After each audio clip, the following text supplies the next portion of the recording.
Assalamu alaikum wa rahmatullahi wa barakatuh. This is a live Q&A on Salah. So let's start. Bismillahi wa salatu wa salamu ala Rasulillah. May Allah Azza wa Jal give us tawfiq to keep our Salah intact and for us to do our Salah on time, for us to do them properly. And of course, when you're doing your Salah, you've got a lot of questions. I think last time I did a Q&A, you had a lot of questions on the Salah itself. So some people have got questions on like number of rakats. Some people have got questions on the procedure. Some people on Sajda-Sahu. Some people on different things. So here's your chance to actually ask about Salah. Also, you might have questions on the Khushoo, or trying to get your your devotion in the Salah. So you can ask about that as well, inshallah. Some people had quite a lot of questions about their actual rakats, if they forget about a rakah. So we're going to start off with a couple of those questions first, and then we'll carry on, inshallah. So firstly, just giving you an answer to a question on forgetting the rakah. What rakah are you on? So some people, they forget, am I on the second rakah? Am I on the third rakah? And they forget. So now you've got to ask yourself, can I be sure of which rakah I'm on? Now if you can be sure, like I've done 3, then fine, just carry on. But if you're not sure, then you base it on the definite. The definite between 2 and 3 will be 2. So you base it on 2, you carry on with the rest of your Salah, and at the end you have to do a Sajda-Sahu. Sajda-Sahu is when, right at the end, you sit for your Tahiyyah, you read up to Ashhadu an la ilaha illallah wa Ashhadu anna Muhammadan abduhu wa rasuluh. You do Salam once to the right, and then do 2 Sajdas. Once you do 2 Sajdas, you sit down again, and you'll read the entire Tahiyyah. So that's Sajda-Sahu. But if you're in Salah and you thought it was 2, but then you were certain that it was 3, you'd have to go by with whatever you're certain, but still, if you're absolutely certain you never made a mistake, you don't have to do Sajda-Sahu. But if you think you might have made a mistake, you need to do Sajda-Sahu. Okay, now we've got another question. A brother asked me yesterday. I was in the Masjid. The brother asked me that he's at work and he only has a few minutes to do his Salah. So he's only got a few minutes to do his fard. I mean, in that case, it's okay because you're at work and you don't want to take too long in doing your prayers. If you can do your Sunnah, it's good. If you can't, then just stick to your fard. But then he was asking me that how does he get his Khushoo, or his devotion in Salah? So I said to him simply that when he said he's working at a desk, and that really helps, because at the desk he can actually do some dhikr. He can start remembering Allah, and when he's going for Salah, if he just picks up his remembrance for Allah Azza wa Jal, then when he goes for Salah, it will help him, and he just needs to think that Allah is watching me, Allah is watching me, Allah is watching me. And inshallah bi'idhnillah, he will gain his concentration in his Salah. So we've got Mr. Z. He's asking a question: can the Ahnaf read 1 Rakah Witr behind Shafis? Okay, now this is a long debate, and you will get some Ahnaf saying never, you can't do that, and some will say it's okay. So it's a debated issue within the Hanafi madhab. Now I don't want to make any contention here. And again, if you're with certain Ahnaf that feel that you can't do it, then you follow that view, that's fine. But then there's other Ahnaf, and there's a lot of muftis. In fact, Mufti Rafi Uthmani of Pakistan has even inclined towards the fact that it can be done. I mean, he did say that if he gets a chance to repeat it, he does repeat it. But if not, he considers it to be done. There is a fatwa out there, and again, that's been challenged by other muftis. But again, what I want to say to you is that there's a divided opinion between the Hanafi scholars. Now, you're okay to follow whichever view you want within the Hanafi madhab of the different muftis that are saying that. Okay, Asad AR is saying, if I attend last ruku in Jama'ah, how do I continue the rest of the prayer after imam says salam? In the next rakah, do I pray as if it's a second rakah? Okay, so this is how you make your prayers. Okay, after the imam has finished and you've only joined a number of rakats. So I'll go through the whole procedure. If you've done one rakah only, okay, let's start with the full 4 rakats. If you got full 4 rakats with the imam and you got him in the first ruku, that's fine. However, if you missed one ruku with the imam, so the imam got up from the ruku and you still haven't joined yet. So whenever you join him after that, you joined him before the second ruku. You joined him before that, which is fine. The question then is, how do you make it for your salah? So in this case, you'll just do 1 rakah after the imam finishes. Just 1 rakah with Surah Fatiha and with a surah. If it's 2 rakats you've missed with an imam, then it's just 2 rakats. You get up and you do 2 rakats, both with Fatiha and both with a surah. Now, if it's 4 rakats, I'm going to do the 3 at the end because that's the one that is a bit different. Okay, so if it's 4 rakats, you just do 4 rakats in a normal order. Okay. Now, if it's a 4 rakat prayer and you've missed 3, like the questioner is asking, you missed 3, then you'll get up and you'll do Fatiha and a surah, and you go to ruku and then sujood, and then you sit down for tahiyyah, and you do up to Ashhadu an la ilaha illallah wa ashhadu anna Muhammadan abduhu rasulullah. Then you stand up, then you do Fatiha and a surah again, go to ruku and do your sujood as well, and then you stand up all the way up again and you do Fatiha on its own. You do Fatiha on its own. So that's 3 rakats, and then after that, after that rakat, you sit down, for your last tahiyyah and you finish off. Now that's for a 3 rakat if you missed it, for Dhuhr, Asr and Isha. For Maghrib, if you miss 3 rakat, it's a normal 3 rakats. However, for Maghrib, if you miss 2 rakats, then you will get up, do Fatiha, Surah, come all the way down to Ruku Sajda, sit down for a tahiyyah, do your tahiyyah half, like up to Ashhadu an la ilaha illallah wa ashhadu anna Muhammadan abduhu rasulullah, stand up, and then do Fatiha and the surah, ruku, sujood, after that tahiyyah, and then you finish off. Okay? So the only tricky ones are 3 rakats for the Dhuhr, Asr and Isha, and 2 rakats for the Maghrib. Otherwise, every other rakat that you miss is just normal, how you would normally pray it. You do it, inshallah.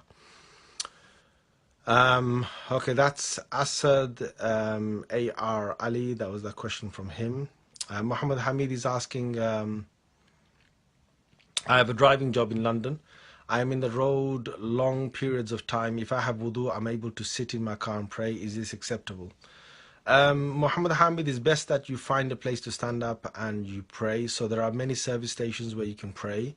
You can just pull over and you can stand somewhere and pray. In my car, I've always got this prayer mat with me, a thick one that can actually, you can stand on it on something that might be wet as well. It won't get wet because it's waterproof as well. You can get such prayer mats, and I always keep in the car. So if I need to, I'll just pull over somewhere and I'll just pray. It's best that you stand up and pray and not pray inside your car. It's not going to be allowed to pray like that when you've got a chance to actually stand up. And there are plenty of places we can find where you want to, just pull over someone. You can stand up and pray. There's no haraj, there's no difficulty in that. Uwais Junaid says, Assalamu alaikum Shaykh, wa alaikum salam. What if it's 4 rakat fard salah and I stood up after 4th and prayed 5 in total? Please answer, considering the person who made this mistake is an imam or praying on its own. If it's an imam, then I'm going to ask you to go and ask that imam, because if I answer this question now, I might cause some fitna. Okay, so please go to your local masjid and answer that, or ask that question to him directly, and whatever he gives to you, that's the answer. Because look, there's no point of me sitting here and giving you one view, and then you go and tell your imam that this is the view I got from another sheikh, because it causes disruption. That other imam might have another view that I'm not aware of, and it might be a valid view, and you just got to follow that. If he gives you that view, that's fine. Okay. Sheikh Hussein says, many times I forget a rakah while in salah. What should I do when I realize it? Again, when you're certain how many you've done, you just carry on as normal. So, for example, if you did two, and you thought it was two or three, and later on in the prayer you're convinced it was two, and as long as you've done another two after that, and you've done four in total, alhamdulillah, fine. Just pray as normal. But sometimes, if Shaykh Hussein, if what you're saying is that you forgot to do a whole rakat. So you thought you were on your fourth rakat, your last rakat, and you remembered, you know what, I never did my third rakat. So all you need to do now is do another extra rakat, and you're fine. But if it's a second rakat you missed, so it was the one with the surah that you missed, you need to then make sure that you repeat that rakat. So you do an extra rakat with the surah inside. Now again, some scholars say that you have to do surah because of course you missed a rak'ah with a surah, and some say that you're okay to continue with Fatiha because you've still got to do Sajda-Sahu anyway. But it's best if you miss any rak'ah with Fatiha and a surah. So there's a rak'ah with the Fatiha and surah, but you miss the surah, or you miss the whole rak'ah, and you're going to do another rak'ah later on, you should do it with the surah as well as Fatiha. It's just better. And then you have to still do Sajda-Sahu at the end because you've now muddled up your rakats. Okay. Mubin Anwar says, do I have to do Rafulyadain? Now, Mubin, if you're following a madhab that does Rafulyadain, they raise their hands again and again, fine, go ahead and do it. If you're following a madhab that doesn't do it, then don't do it. As simple as that. So if you're following the Hanafi madhab, you're not going to do Rafulyadain. If you follow the Shafi one, you will do the Rafulyadain. If you're not following a madhab and you're doing, you're following the Salafi way, then fine, you're not going to raise it. I mean, whatever, sorry, you will raise it if you follow the Salafi one. But what I'm saying is that whatever madhab or way you're following, whatever scholars you're following, just stick to them, stick to their principles, and inshallah you should be fine. But stick to all the principles. Don't mix with one day raising it, one day not raising it, one day following this one day following that one. That wouldn't be okay. Muhammad Bobby Ubaidullah is saying, when a woman is in sajda, should her feet be to the right or position the toes like the men for my wife? Again, if it depends on you if you're following a madhab. I think most madhabs do say that there is a difference between a man's salah and a woman's salah, and there are evidences for that. And a third time, there are evidences for that. I haven't got them right in front of me, but there's definitely a hadith. Though they might be debated by others, but there are ahadith to say that the woman's salah is different from the man's salah. Now again, what parts of the salah should a woman do differently?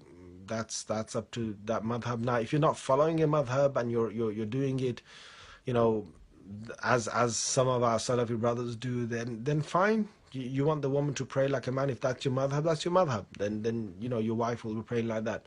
But if you're following a particular madhab, then yes, the woman would have her feet in a certain way. She will have her chest to her thighs when she's in sajda, and that's completely fine because there are hadith for that.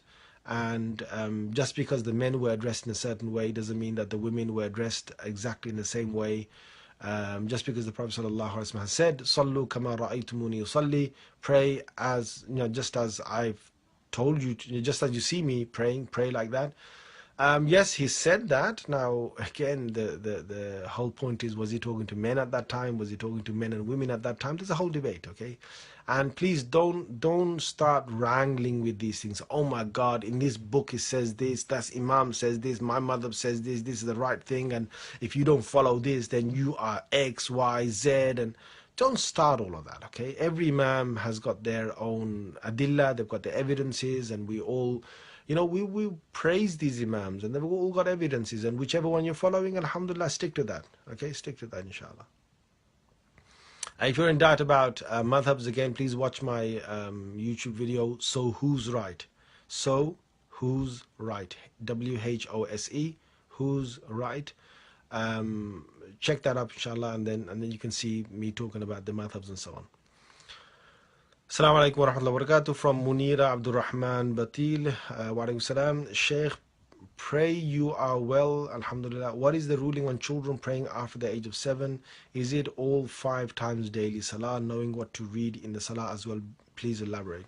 I mean, slowly you have to get those children to start praying, slowly. So it takes some time. So in the beginning, if they're not aware of tahiyya, if they're not aware of this or that, I mean, let them just sit there. Let them sit there and remember Allah. We're gonna sit with you as well in tahiyya. They're not reading a tahiyyatu, but they're sitting there. Okay, and later on when they learn it, then they will say those words when they're sitting in tahiyya. But gradually get them in salah. So you don't have to get them to do all 5 times daily prayers at the age of 7. Please don't do that. I'd recommend you don't do that, because you have to gradually get them. So the whole point is that by the age of 10, you get them to do full 5 daily prayers, okay, with you. So if at the age of 7 they're only doing 1, that's fine. Later on, get them to do 2. By the age of 8, somewhere you get them to do 3. By the age of 9, get them to do 4. By the age of 10, get them to do all 5. And of course, you need to work on the Sunnah as well, or the Sunnah prayers, or the Nawafil prayers as well, if you can. But gradually put them. Don't put them in one go. Or as soon as they turn 7, all 5 prayers, every single one. It's going to be a bit burdensome for them. Seriously, especially in the part of the world that we're living, it's going to be quite a burden for them. So gradually get them to enjoy it. One at a time, and let them. If they want to join you for a second one or a third one, when you've only told them to do 1 only, it's fine. I mean, that's fine. But when you tell them, look, it's your 8th birthday, or it's now you're 8 years old, I want you to do 2, or by the time you're 8.5, I want you to do 3. That's fine. Then from that point onwards, they'll have to do that. So take it gradually on them, inshallah. Muhammad Arif is saying, Assalamu alaikum wa alaikum salam. I work in a factory. We have a prayer room, alhamdulillah. Please let me know how many people are required to do Jumah Salah with Jama. Again, this depends on the madhab that you're following. So, Imam Abu Hanifa is probably the most lenient out of all the imams. So here he will actually accept if there's 4 people all in all. So 3 people behind the imam, and the imam is the 4th person. It'll be accepted. It'll be accepted. However, Imam Malik will, put it, I think, at the number, I think it's 12 or something as a number. I'm vaguely remembering, but some have said it's at 40, so you need 40 people. But nonetheless, look, if you're following the Hanafi madhab, or you take that view, then fine. Just a few people and the Jummah will be done. Because for you to leave the factory sometimes, go all the way out there, you're probably not going to make it for Jummah, and even if you do make it, you're probably not going to get back in time, and then your boss will probably get angry. So you might as well do a Jummah at the factory with all the other Muslims that are in there. As long as you've got a few Muslims, alhamdulillah, learn from an imam how to lead the Jummah, and lead the Jummah, inshallah. Asad is asking a question, the ultimate question on seal skin socks, which is a type of waterproof cotton. Can we wear it if it's waterproof instead of the bulkier leather ones? Some Hanafis have said the sock for wiping must hold its own shape and be able to stand when it's not worn. The thing is, those seal skin ones, I think they're a blessing. There's a lot of ulama that have said it's fine, and I actually wear them as well.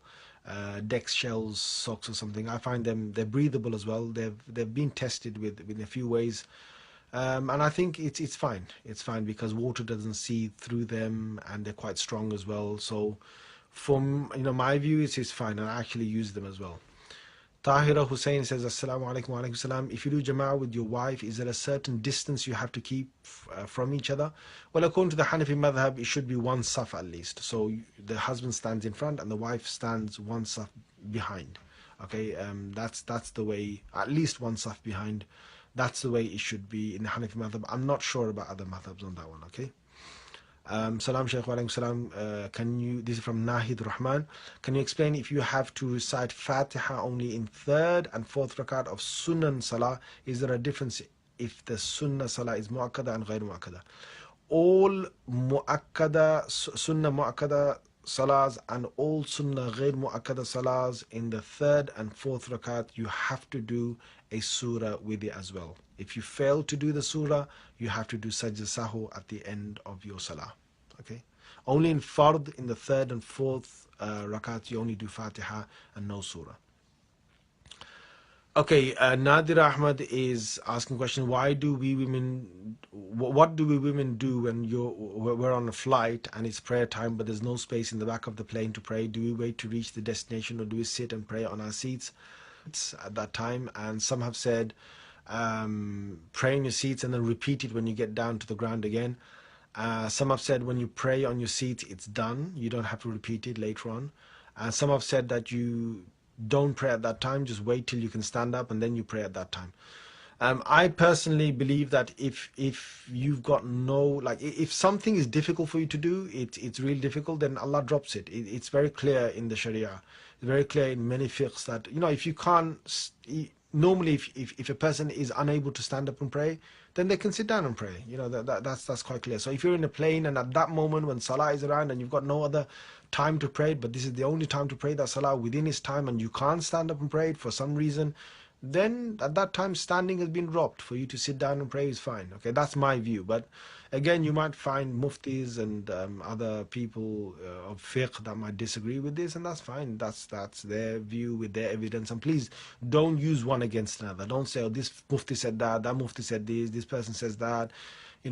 Don't try and make one against the other. And it's not like I've given you a view right now, that's the only view, or that mufti gave you the view, that's the only view. We both can be right, because the thing is, even me, I'm not pulling out the evidence myself. I'm looking at other scholars and following their view, and I know that within the Hanafi madhab there's two or three views on this. So you've got some space to accept one or the other. So if I was in that situation, I'd pray on the seat and I'd consider it being done, because standing at that time has been dropped from me. What can I do? I can't stand up at that time and pray. Ziaul Haq is asking, Salaam alaikum salam, if I'm praying alone, am I allowed to recite aloud for Fajr, Maghrib, Isha? If you're praying alone and you're praying the Fard Salah and you do the Iqamah loudly yourself and then you say the Takbir loudly, then yes, you can pray Fajr, Maghrib and Isha loudly to yourself, yes. That's for the Fard prayers. And if it's Nafil prayer, the Nafil prayer you can pray loudly anyway to yourself if you wanted to. That's also acceptable. Though Nafil prayer can be prayed quietly as well. Sajid Ali is asking a question, can we pray Tahajjud after 3 Rakah Witr straight away? There's two views again on this. Some have said that Witr, after you finish your Witr, you're not supposed to pray any other Salah, which is fine. The Prophet ﷺ used to do that because he used to get up every single night without a miss, and he used to pray his Witr at the last part of the night. And after that, it would be Fajr. However, there's Abu Bakr radiallahu anhu who used to pray his witr early before he used to go to sleep, and then he used to wake up and do his tahajjud. Umar radiallahu anhu used to do his witr like the Prophet sallallahu alaihi wasallam at the end of the night, and then pray his tahajjud. Now the question is, why did Umar and why did Abu Bakr radiallahu anhu have different actions? So once Umar radiallahu anhu, he actually asked, he said, oh Abu Bakr, when you know that you're going to get up, why do you actually do this? Why do you pray early? And he said, Abu Bakr radiallahu anhu said that, lest one night I don't actually get up, I fear for that night, that's why I prayed early. So both of these actions show us that you can actually do the tahajjud after witr, and you can do it before witr. It's both acceptable. Though if you are certain that you're going to get up in the night, then the preferred method would be to pray your tahajjud before the witr. But if you prayed your isha, you prayed your witr as well, and then you want to do your tahajjud, you're fine. You can do that, inshallah. Abdul Wahid Nuristani says, Assalamu alaikum wa alaikum salam. Shaykh, is it more beloved to Allah to run to the masjid if you are late for salah, or should one walk normal and pray the missed rakats or the whole salah? Again, for this, there is a clear hadith that if you're going to the masjid, then not to go running. Why? Because one, you're going to tire yourself out, and when you get into your salah, you won't be able to concentrate, or you'll be breathing heavily. That might also affect others next to you. So it's better to come, steadily to salah, just as you normally would. Whatever you've got, you pray. Whatever you couldn't get, you missed. No problem. Okay, so that's actually in the hadith. He said, "Fama adraktum," whatever you got, you pray, and whatever wama fatakum, whatever you missed out, you make up for it later on. Sij Khan says, Shaykh, please briefly explain Sajda-Sahu if required to do on missed surah, or must be done on missed or extra rakat. Sajda-Sahu is for a missed surah, and Sajda-Sahu is for a missed rakah, and Sajda-Sahu is for extra rakah. So you have to do Sajda-Sahu in all of them. Again, I'm giving you the Hanafi opinion here. I'm not aware of the other madhabs on this, so please don't question me on that. Because I studied the Hanafi madhab, I can only give you views on that for most of the answers that I'll give you. So Banan Ahmed is asking advice on Khushoo, please. I mean, Khushoo, there's a whole video on YouTube. Please search it on YouTube. Put in there how to attain Khushoo. I think in Salah, I think it's called that, how to attain Khushoo or something. Just put my name and put Khushoo in Salah after that, and it'll come up. But a brief one right now is that if you can gear yourself up in thinking that Allah is watching me, Allah is watching me, Allah is watching me, again and again in your mind, before the salah, then when you're in the salah, you'll only be thinking about Allah. And it's a very powerful method to use. I've gone up and down the country, I've held these sessions in many different cities, and alhamdulillah, a lot of people have found the benefit. Where they had barely less than 5% khushu', they shot up to about 70-80% khushu' instantly, because it's the mind. Once you train the mind before the salah, then you can actually do, you can do tremendously inside your salah. It's how you focus. So get yourself geared up with your dhikr of just thinking about Allah. Allah is watching me, Allah is watching me, Allah is watching me, Allah is watching me, and then stand up for salah and start. Inshallah, you'll see the benefits. Nasir Mahmoud says, Assalamu alaikum, Shaykh. Wa alaikum salam. Can you give some advice on ta'weez? Ta'weez for salah? To be honest with you, this is a whole session on Salah, so I'm not going to give answer on that. So Banan asks again, last question. I work as a nurse in a hospital, and I'm able to step into a private place and pray, but since I'm still on my floor, and if I hear a code blue, which means the patient is going bad, is it permission to break my prayer? Of course it is, Banan, of course it is. So in emergencies, we're able to break our salah, whatever emergency it is, and you're completely fine as a doctor or a nurse. If you hear that a patient is in need, you break your salah and you go straight away. Whatever salah is, you break it and you go straight away. I mean, imagine what the headlines will be. Muslim prayed.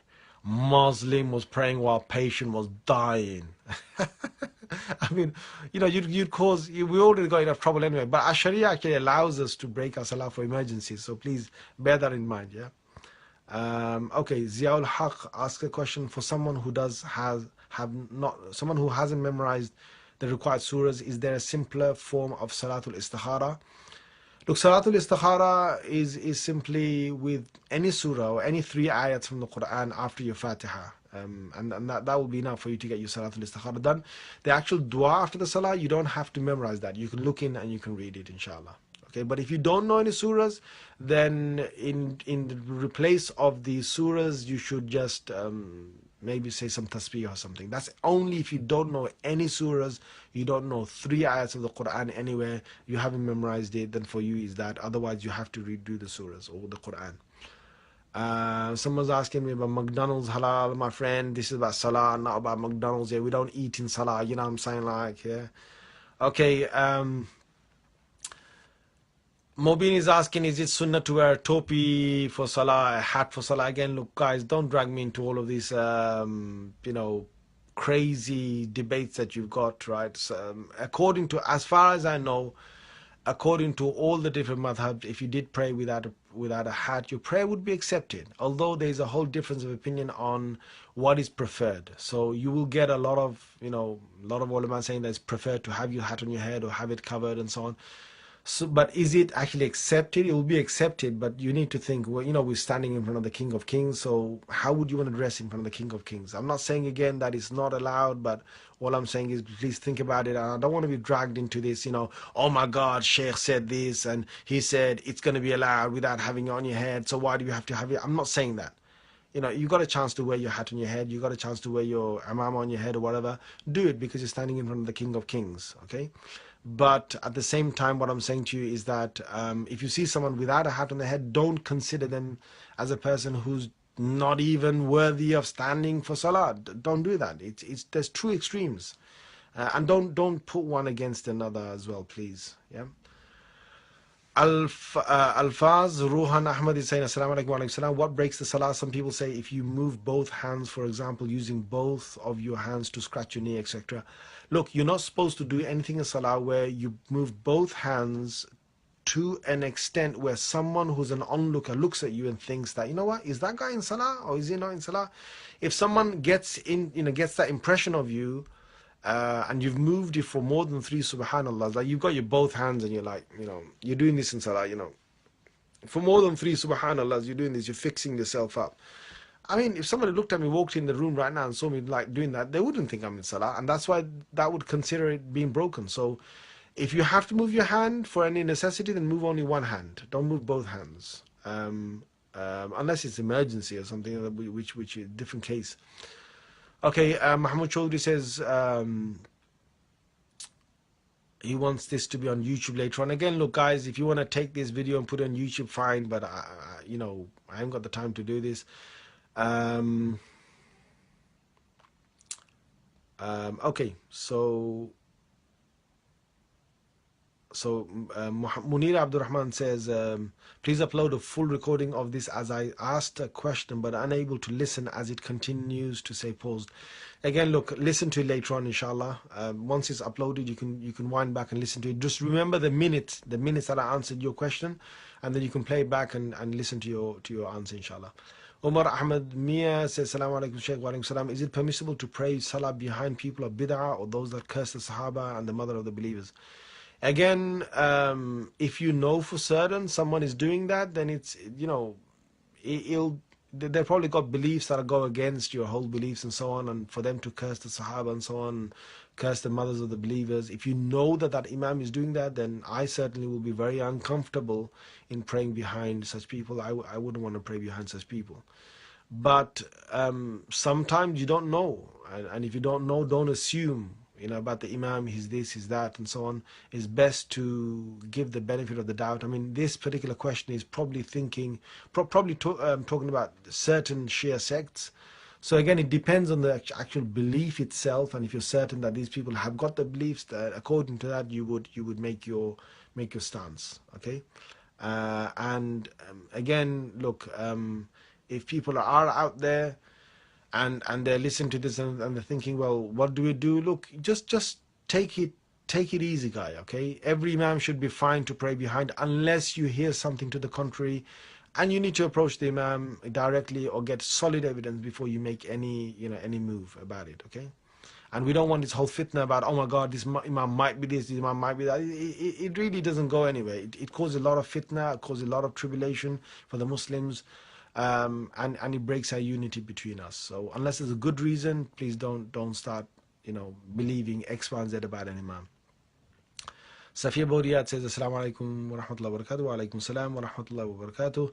If somebody misses X amount of salah in their lifetime and they repent and are currently making them up, however passes away, what is the state of that person in regards to being asked of salah on the Day of Judgment? Look, the person's passed away, for God's sake here. He's passed away. Just leave it now to Allah. Finish. You can't do anything. You can't do anything on the earth. You can't even give any sadaqah or anything like that on their behalf. I mean, you can do as much charity as you want on their behalf. That's fine. But there's nothing to say that there's a compensation that you can start making for that salah, for the salahs of that person. But what you can do, you can make a lot of dua for them. Make a lot of dua for them. Do a lot of istighfar on their behalf. Ask Allah to forgive them again and again. They're a believer. May Allah forgive them. But don't try and think about Day of Judgment, what's going to happen to them. Oh my God, like the person's in the next life. If Allah wants to forgive them, there's nobody to question him on the Day of Judgment. Okay, and if Allah doesn't forgive them, then there's nobody to make up for his salah. So just leave it to Allah. Okay. Farhan Khan says, Assalamu alaikum Shaykh wa alaikum salam. I was praying all my salahs, even I was waking up for tahajjud, but I'm missing them, somehow getting lazy. Farhan, go to sleep early. Inshallah, you wake up early. Go to sleep early. Go to sleep by 9 o'clock or 10 o'clock. Be in bed. Be asleep. Okay? Wake up early. Make that your habit. Inshallah, you'll get up early. Abdul Wahid Nuristani says, the Shaykh, is it allowed to close your eye while praying? And is it sunnah? Closing your eyes completely doing salah is not right, okay? But if you're doing it initially to gain your concentration, you can for a little while, but then you must start opening it again. If you open it full and you lose your concentration, maybe just keep your half open, half closed. So, but the sunnah is to keep it open. But you can do for a little while to keep your eyes closed to gain your concentration. Once you've got it, please start opening again, because the sunnah is to keep it open. Assalamu alaikum, Shaykh. Wa alaikum salam. If you don't know many surahs, can you hold the Quran and read the Quran during Tahajjud? If you wish. Again, in the Hanbali madhab, I think it's allowed, but not in the Hanafi, Shafi, or Maliki madhab. That's not allowed. You can't hold the Quran in your hand and pray from by looking in the Quran. No. Okay, Mona Khan, Assalamu alaikum, Shaykh. For Fajr prayer, I try very hard to get up on time, but if you get up late and the sun is up, can I pray the Fard prayer? If you get up, the sun is already up, pray your Sunnah and then your Fard. Okay, once the sun is up, pray your Sunnah and then your Fard. This is a Qadha, but it's better to pray straight away as soon as you remember. Christian Dembiki says, Assalamu alaikum, and okay, can you explain why some people are raising hands many times and some just once? What is the best, closest to Sunnah? Look, they're both Sunnah. Okay, listen to my talk. So who's right? And in that I will explain all of this. So both is Sunnah. Don't try and play one against the other. Okay, some have taken that Sunnah, some have taken this Sunnah. Again, with the holding of the hands, both of them have got evidence. So please don't, whether it's below the belly button, above the belly button. Again, there's a lot of ikhtilaf. And again, Ameen, loud or quiet, and Surah Fatiha, pray to not Fatiha, not to pray Fatiha. Again, listen to my talk. So who's right? And you will find it in there, inshallah. And look, there's not one opinion that is right. And don't follow that thing that there's got to be only one opinion in everything. That's not Islam for you. In Islam, most things we've got an opportunity to have several views. Okay, Naveed Asghar says, just need advice on what is preferred. I'm in Riyadh on Ramadan, all Masjid prayer, 8 rakats. Should I pray 8 with them and come home, pray the rest? Yes, come home and pray the rest, inshallah. I'll go and join, find a place where there's 20 rakats and join that, inshallah. And again, if you follow the opinion of 8 rakats, that's your thing. But as far as I've looked into it, 20 is the at least you can say the way of the Sahaba as a consensus. Okay, even if you're going to debate whether the Prophet ﷺ prayed 20 or not, you have to say that the way of the Sahaba as a consensus is 20. Even Aisha radiallahu anha, who narrates a hadith about the 8 or the 11 rakats, even she was part of the Sahaba for the 20. She never made a fuss. Okay, so think about that. When the Khalifs were doing 20 rakats from Umar radiallahu anhu's time, it was she was part of it. She never made a fuss. She was a very outspoken woman. She never said anything for many years. For a couple of decades, she never said anything. Until her demise, she never said anything. Okay, that they were doing something wrong. In fact, reports would say to the contrary, and they would say that she was just with the consensus of the Sahaba. Okay, Muhammad Sabir says, if a person prays one Salah at the end of time, according to the times on the Islam calendar, and a few minutes after that he prays the other Salah, is that allowed in normal times without fear of travel? Again, just don't do that. Don't try and delay a prayer to the end of his time and put another one at the beginning of his time, because for convenience you can't do that. If you're traveling or something, then it's different. Okay, if you're in a dire situation, it's different.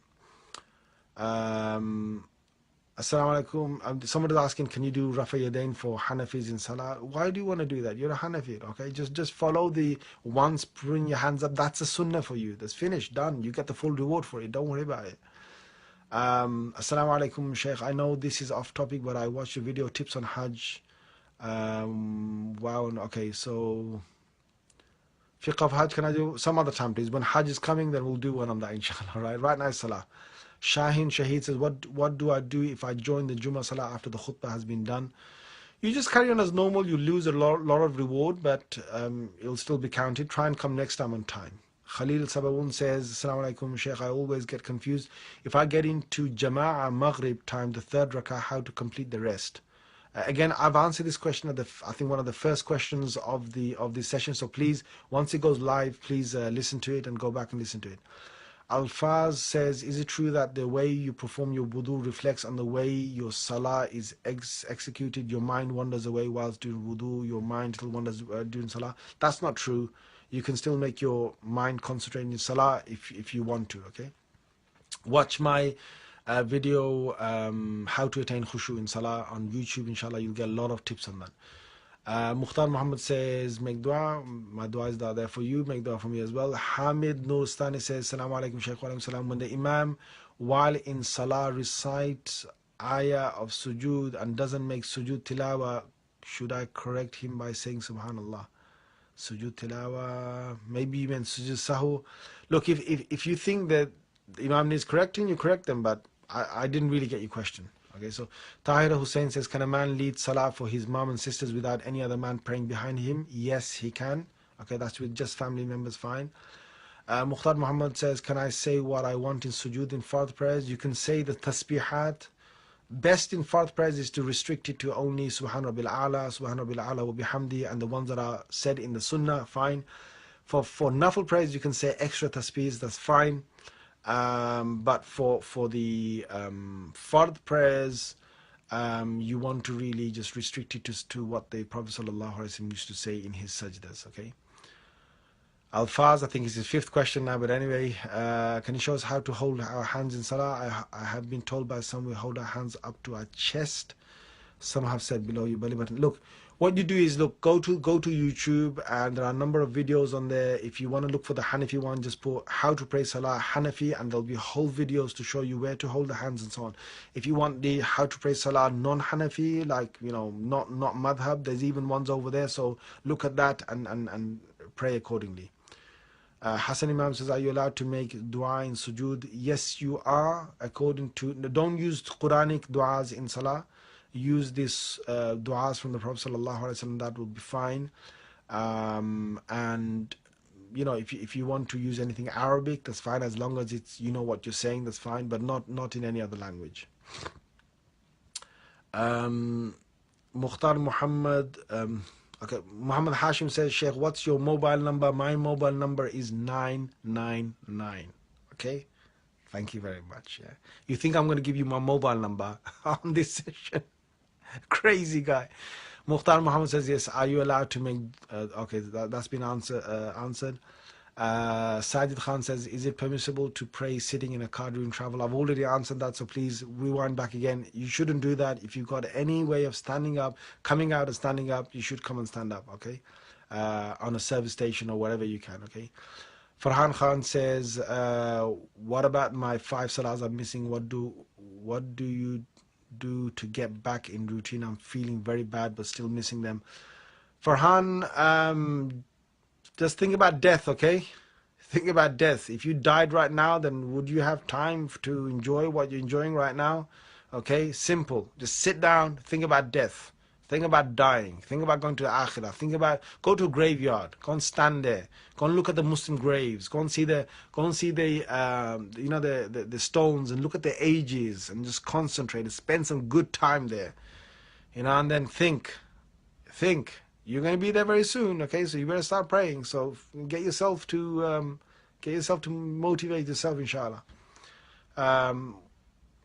Kyle Adams says, one of my local masjid pray according to the Shafi prayers times, and I follow the Hanafi times when it comes for the Asr prayer. Again, please ask a mufti this question. I'm not going to answer that question.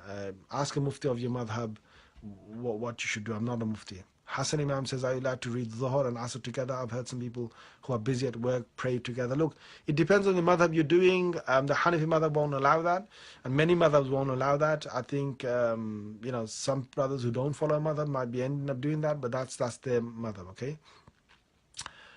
Melissa Mehmed says, Salam Shaykh, wa alaikum salam. When I pray, I make dua in sujood. I forget if it's my second prostration or first. What do I do? Consider it to be, if you're in doubt, consider it to be your first one, which is definite, and then at the end of salah, make sure that you do the Sajda-Sahu, because you're not sure whether it's 2 you've done or 3 you've done in the end, so you've got to do Sajda-Sahu at the end.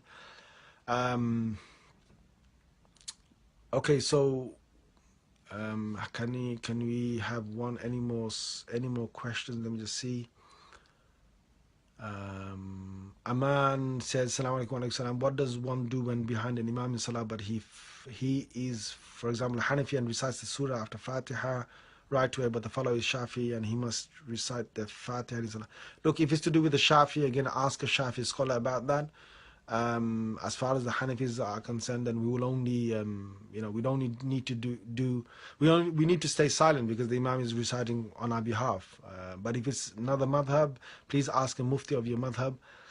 It's been a very good session, 45 minutes. We'll hold another session, inshallah, on this some other time when I get a chance. Jazakumullah khair. Wassalamu alaikum.